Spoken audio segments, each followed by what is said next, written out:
What's Okay. his happening today, Bukes? What's on the docket? Well, Neal. Hit me with that docket.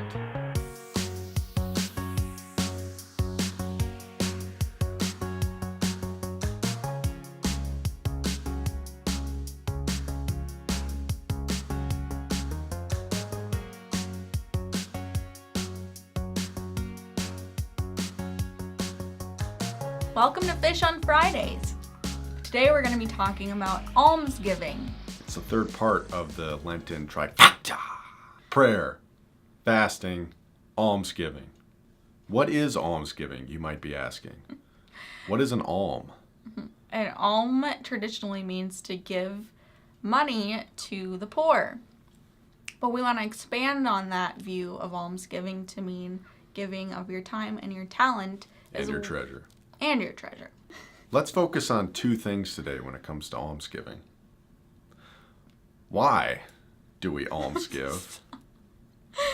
And how can we almsgive? We give alms because everybody needs something, whether it's money or help. But ultimately, we all need compassion. We all need love.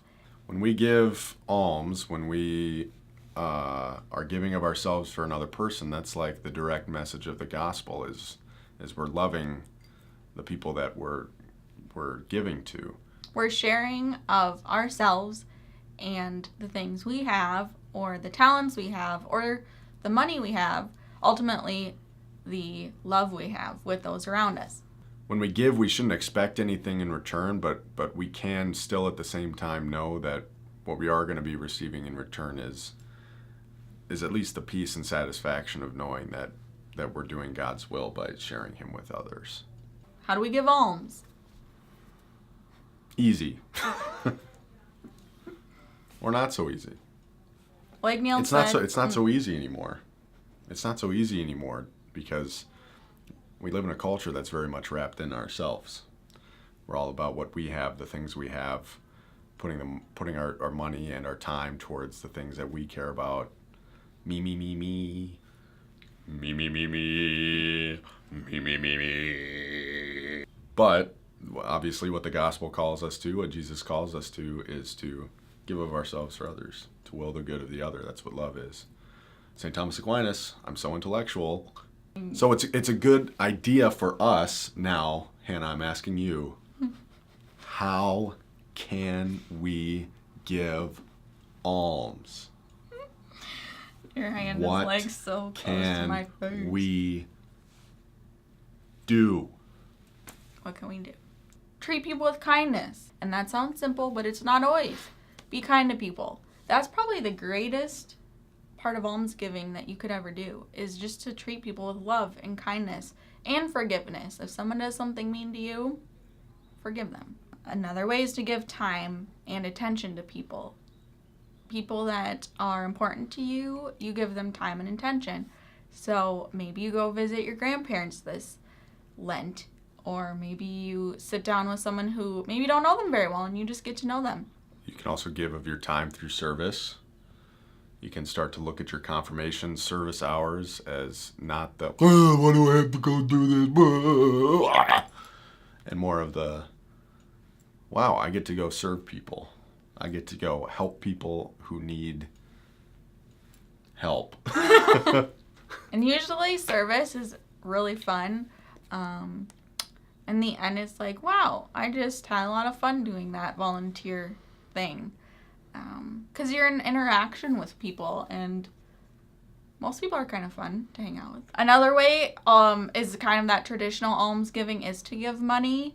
So if you do have a little bit of extra money to give this Lent, whether you give it to church or maybe you donate something to something you're passionate about, or you drop off a box of old clothes you don't need to, a Goodwill or a shelter or something. Another way is to give of your talents. The church has all kinds of ways that you can use your talents and the gifts that you have personally for her.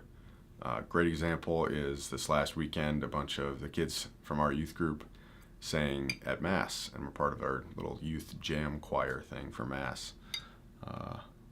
Pretty cool, pretty sick nasty. Because only was a rock concert. It wasn't. It was a nice Mass. It was a nice Mass, and we provided the music for it. Okay, fine. We're not rock stars yet. In the Mass, you could usher, you could read, you can help set out pamphlets or bulletins, whatever your church does, or help clean up, help serve a meal after Mass. There's a lot of time like a pancake breakfast or a fish fry going on. You can serve at those. Think of the things that you like to do, the ways that God has blessed you, and the things that bring you joy, and do those things this Lent. Do them purposefully. And I bet there is something that you are really good at, and the world really needs you to share that, because not everybody is good at the same things. And so don't be too shy and hide your talents, but use them. This is from Matthew chapter 25, verse 14, the parable of the talents. For it will be as when a man going on a journey called his servants and entrusted to them his property. To one he gave 5 talents, to another 2, to another 1, to each according to his ability. Then he went away. And so the one person with 5 talents went and earned 5 more. The person with 2 did the same thing, earned 2 more talents, basically getting more money for their master. But the one with 1 talent went and dug a hole, it says, and he hid the money in the ground. So master comes home. The 2 who went and invested and got more money for their master got rewarded with a lot of praise and stuff from their master. He was proud of them. He was happy. They went and they used these talents and came back with more. But the one with the 1 just brought him 1 talent back, didn't go and use it, and the master was upset with him. Why is that, Neal? God gives us gifts, gives us time here on earth, and he gives us money, in this case, talents, which is funny because talents now is gifts. Okay, you get it. He gives us all these things, and he entrusts them to us to do something with them. We're not just supposed to bury them in the ground and never use them. We're not just supposed to ignore the gifts that he's given us. We need to use them. We need to go out and make something from them. And that's what Jesus is getting at there. And what we're especially called to do in Lent is to do something with all that God has given us. Not to just, sometimes I think we get stuck in ourselves and we don't reach out the ways that we should. And that's what Lent calls us to, really, is to pray more, to fast more, to give more alms, because God's given us so much, and it has to be our response to that grace to reach out more. I just happened to open up my Bible to Matthew chapter 6, and Jesus has a whole little spiel here on almsgiving. So Jesus says, "Beware of practicing your piety before men in order to be seen by them, for then you will have no reward from your Father who is in heaven.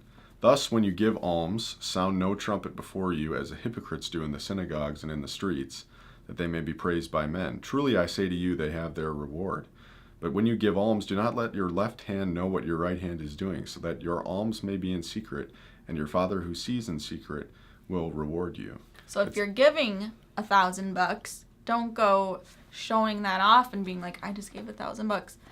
It's not that you can't share that with people and say, hey, I did this cool thing and it felt great, but don't, go showing it off just to get glory from all your friends and fam bam. The whole point is to bring you closer to God, and the way that you should grow closer to God is between you and him. It shouldn't be that you need to, before you go volunteer at Habitat for Humanity or something, you all over Facebook that you're going to do this and trying to just rack up those likes and self-esteem points for yourself. I mean, your worth should come in the service that you're doing, and in the joy that you receive and in the grace you receive from God, not from what other people think of what you're doing.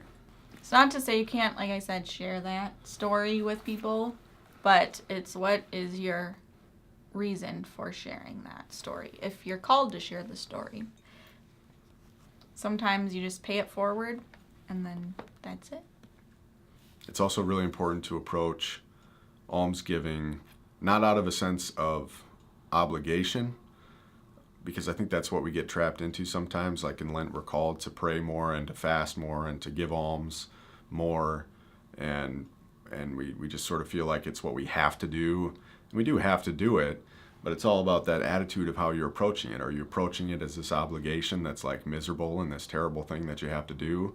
Are you approaching it where you just want to receive the glory from your friends and your family for being this holy, pious person who's doing all these great things this Lent?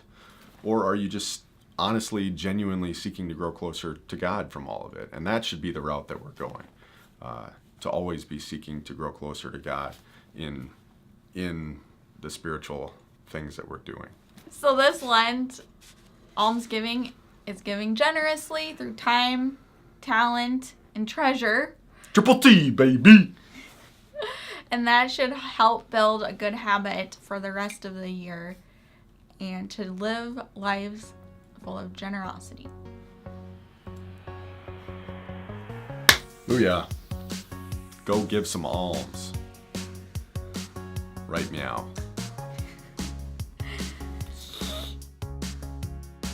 This week we're gonna... Are you gonna look at the camera?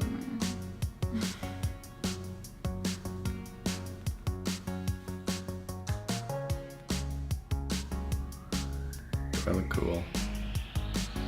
Sure. G-thing.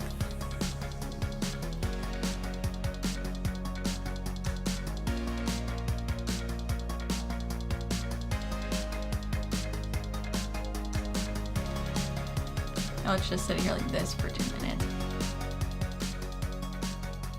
What's his Oh, happening? look What's his cool happening with today? my teeth like this.